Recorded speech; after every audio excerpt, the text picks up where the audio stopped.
चलो, अक्षांश और देशांतर क्या है इनके बारे में पढ़ना। लगभग 10-15 क्वेश्चन ऑलमोस्ट कंपटीशंस में आते हैं, आपको उनके बारे में देखना है।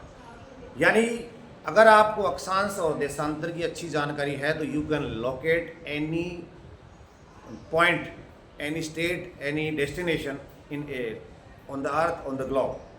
ठीक है, ग्लोब पर भी आप इसको कर सकते हो। तो पहले देखिए, सबसे पहले आप देखें कि ये क्या है, ये क्या कलर आ गया। ऐसा कलर किसने मांगा था? मैंने जब किया था।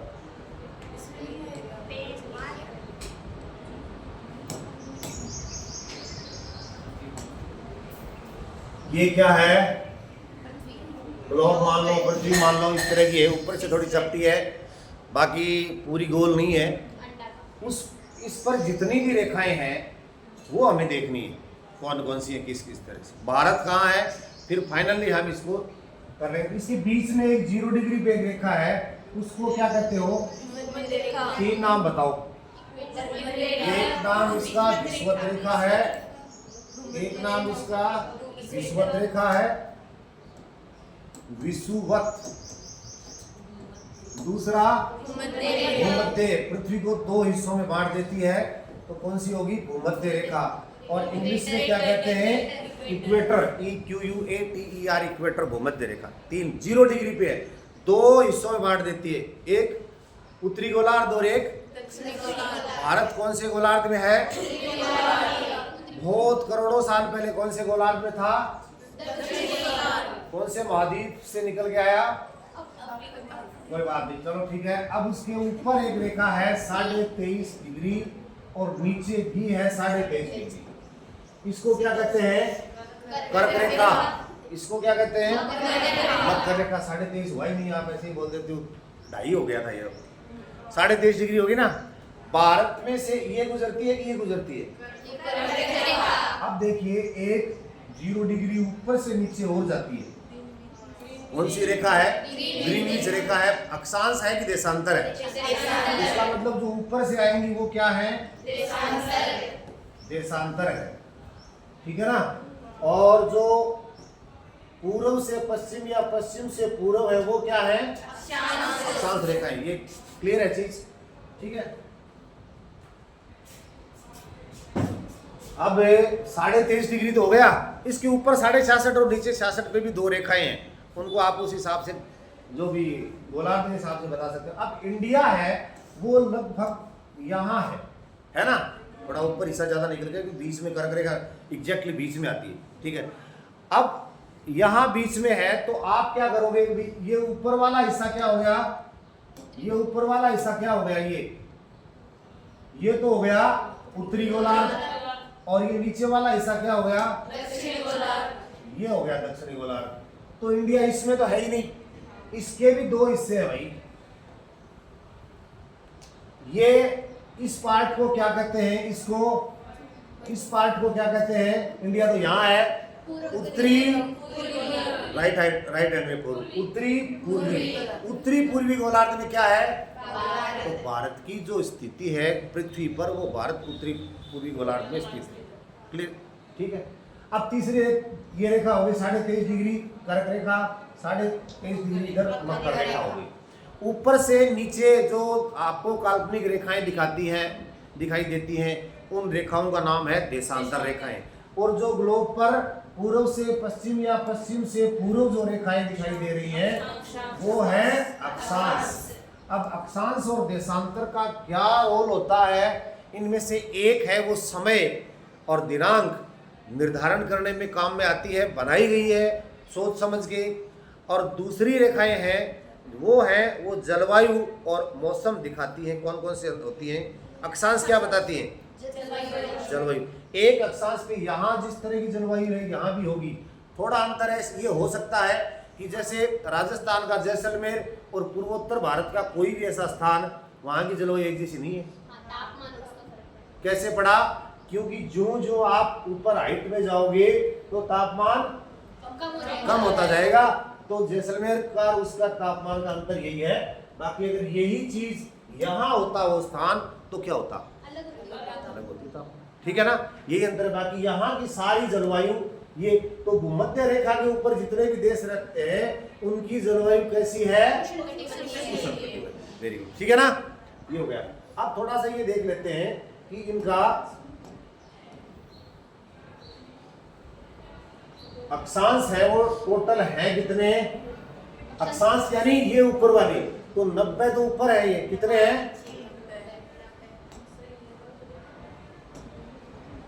नहीं,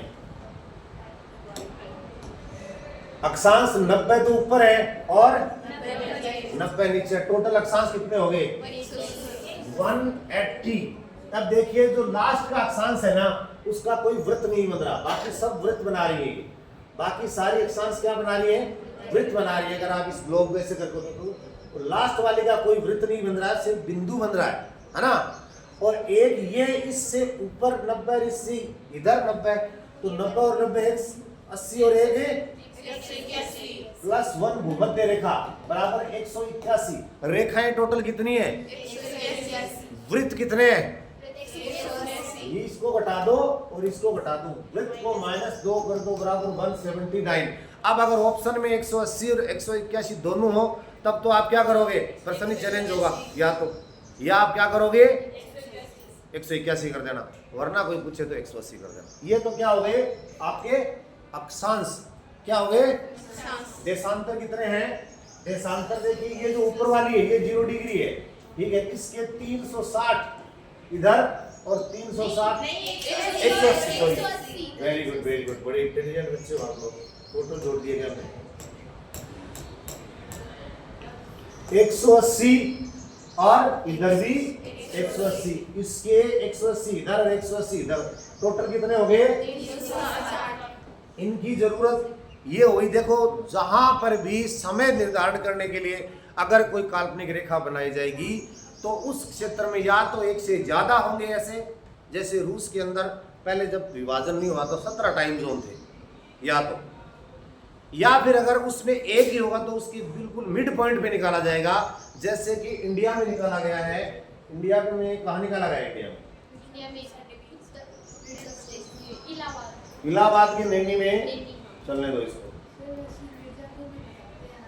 नहीं वो बताते तो है, एनसीईआरटी में बता रहे हैं, पर एग्जैक्टली वो जब लोकेशन उनकी निकालोगे ना, एनसीईआरटी में मिर्जापुर दे रखा है और अलग अलग लोग अलग अलग जगह बताते भी हैं। हाँ, इलाहाबाद के नैनी में क्या है कि यहाँ पर एक देशांतर जाती है, यहाँ पर एक देशांतर,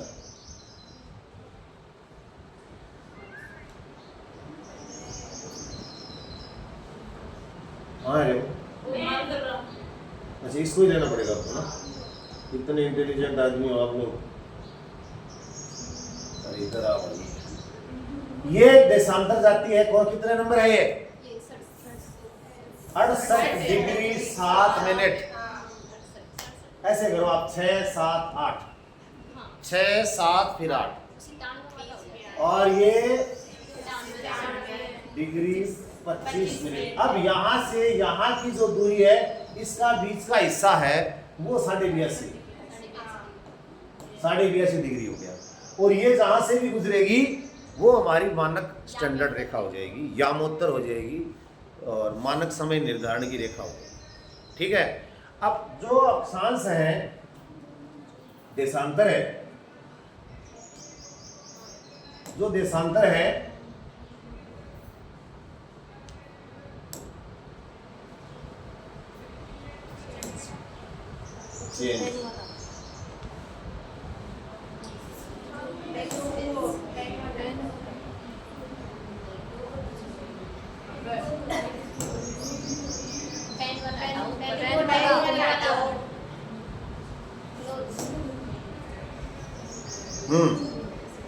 मेरे को याद नहीं रहा। अब इसके अंदर देखिए कि एक टोटल कितने हो गए?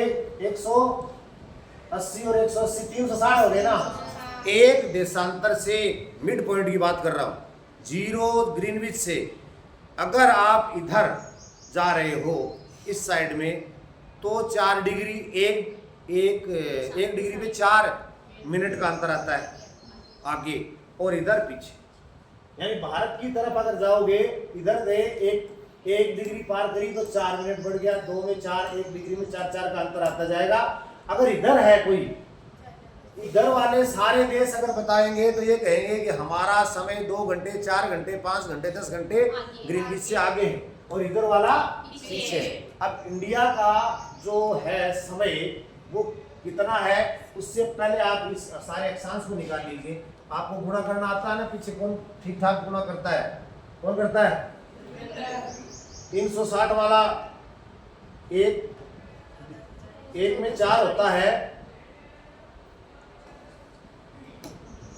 1 डिग्री में को पार करने में 4 मिनट का अंतर आता है। तो ये यहाँ पूरी पृथ्वी के चक्कर लगाओगे तो कितने हो जाएंगे टोटल? 1440। इसको 4 से गुणा किया तो 1440 बता रहा है, ठीक ही बता रहा होगा, सही है क्या? अब इसके घंटे कितने होंगे? अगर आप इसमें के घंटे बनाओगे, ये मिनट है, इस मिनट के अगर आप घंटे बनाओगे तो कितने बनेंगे टोटल? 24। तो 24 घंटे में पृथ्वी अपने अक्ष पर एक चक्कर पूरा लगा देती है। एक बात तो ये। दूसरी बात ये है कि अक्षांश और देशांतर का जो ग्रिड बन गया, अब इसकी आपने वो तो देख ली मिनट समय, तो इनके बीच की दूरी क्या होती है?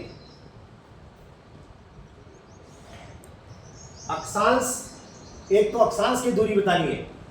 ये देखो, अक्षांश की दूरी हमेशा बराबर रहेगी, अक्षांश की दूरी हमेशा बराबर रहेगी। अक्षांश की दूरी है वो हमेशा बराबर ही रहेगी। अक्षांश जितने भी हैं इनकी दूरी है वो हमेशा 111 किलोमीटर से थोड़ी ज्यादा, हाँ 111.13 किलोमीटर रहेगी, ठीक है ना, ये रहेगी। और देशांतर की दूरी है वो विषुवत पर तो 111 ही है। देशांतर की दूरी यहां तो 111 ही है, पर आगे तो देखो इकट्ठी हो रही है सारी, है ना। तो ये तो वृत्त थे, ये तो वृत्त है, बराबर में ही चलेंगे। ये क्या है कि एक बिंदु पे आके इकट्ठे हो रहे हैं, इधर से आगे ऐसे हो गया, फिर ये इससे ही चली और यहाँ आगे तो यहाँ दिशा ये मिल गई देशांतर, तो यहाँ तो दूरी रहेगी नहीं, इसका मतलब यहाँ कम, फिर ज्यादा ज्यादा ज्यादा ज्यादा। तो देशांतर की सबसे ज्यादा दूरी कहाँ रहती है? विषुवत रेखा पे। कितनी रहती है? 111 किलोमीटर। अब आप अंदाज लगा सकते हो पृथ्वी कितनी बड़ी है, कैसे लगा सकते हो? देखिए, एक देशांतर की विषुवत पर दूरी कितनी है? 111 111 111 111। ऐसे आप वो एक बड़े वाला वो हाँ नापने वाला लेके और चारों ओर चक्कर लगा के आ जाओ, आपको पता चल जाएगा। 360, यानी आप 360 जो देशांतर रेखाएं हैं उनमें सब में 111 का अंतर है, तो 111 से गुणा करोगे तो 39,000 कुछ किलोमीटर आ जाएंगे। कितने आ जाएंगे? अब इतना जल्दी से मेरे से गुणा होता नहीं, गणित मेरी इतनी ठीक है नहीं, पर मेरे को पता है लगभग ऑलमोस्ट इतने आएंगे, ठीक है ना। तो आप लगा सकते हो आइडिया, पर इससे नहीं आएंगी वो दूरी, इससे नहीं आएंगी वो दूरी। हाँ क्या सेम है? इससे कम होगी, इससे कम होगी, इससे कम होगी, यहाँ ही होगी वो सबसे ज्यादा। देशांतर की सबसे लंबी दूरी कहाँ? अक्षांश की सबसे लंबी दूरी कहाँ है? विषुवत बोलते दूरी नहीं बता रहा मैं, इसकी साइज, अक्षांश की साइज। अक्षांश कौन सी अक्षांश सबसे बड़ी है? भूमध्य रेखा सबसे बड़ी है, क्योंकि ये तो बहुत ही छोटी हो जाएगी, और है ना ऊपर वाली। इनके बीच की दूरी बराबर है, थोड़ा सा अंतर समझ गए क्या? इनके बीच की डिस्टेंस तो 111 ही है भाई। ये हमने निकाली विषुवत रेखा एक, तो इसकी जैसे मान लीजिए 39,000 कुछ किलोमीटर होगी, इसके इसकी बीच की दूरी तो बराबर ही जाएगी, लेकिन इसको खुद को नाप रहे हैं ना चक्कर लगा के, इसको खुद को नाप रहे हैं चक्कर लगा के, ये छोटी होती जा रही है आगे, है ना, ठीक है, समझ गए। अब ये देशांतर है, तो देशांतर की दूरी अक्षांश की आपस की दूरी हमेशा बराबर 111.13, देशांतर की विषुवत रेखा पर दूरी 111 किलोमीटर, बाकी आगे कम होती जाएगी, ठीक है। अब जो इसका टाइम निकालते हैं, इंडिया का टाइम आपसे अगर ऐसे पूछ लिया जाए एक प्रश्न, मान लीजिए कि जैसे इंडिया का जो इस साइड का हिस्से को कौन सा हिस्सा, कौन सी दिशा कहोगे? पूर्वी। इधर नहीं होगी क्या पूर्वी? राइट हैंड में पूर्वी। मैं बोल रहा हूँ उस हिसाब से बोलो आप। अब क्या है? अभी भी पूर्वी। अभी भी पूर्वी। आपको एग्जामिनेशन में कहीं भी बिठा दिया जाए राइट हैंड पूर्वी, अगर इस तरह से बैठे हो तो ये पूर्वी, इस तरह से बैठे हो तो ये पूर्वी, है ना, इधर वाली पूर्वी, ऐसे पूर्वी होगा, राइट साइड ऊपर उत्तर होता ही है। तो पूर्वी अरुणाचल प्रदेश से लेके अगर गुजरात तक टोटल डिस्टेंस 29 पॉइंट कुछ होती है, तो भारत का जो समय है इसमें अंतर कितना आएगा भाई? 2.5 कैसे आ जाएगा? ऐसे मान लीजिए कि 30 डिग्री का अंतर है। 1 डिग्री में कितने मिनट आते हैं? अरुणाचल प्रदेश से लेके अरुणाचल प्रदेश से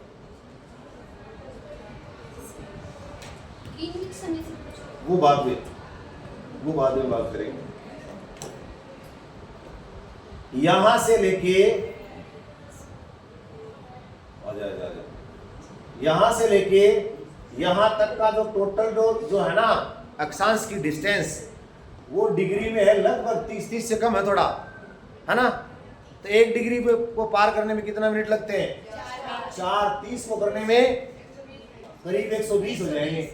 तो 2 घंटे का समय का अंतर है। अरुणाचल प्रदेश में अगर सूर्योदय जिस समय होता है तो उसका सूर्योदय और सूर्यास्त का 2 घंटे का अंतर रहेगा हमारा, इसीलिए मिड पॉइंट यहाँ पे निकाल लिया गया है ना।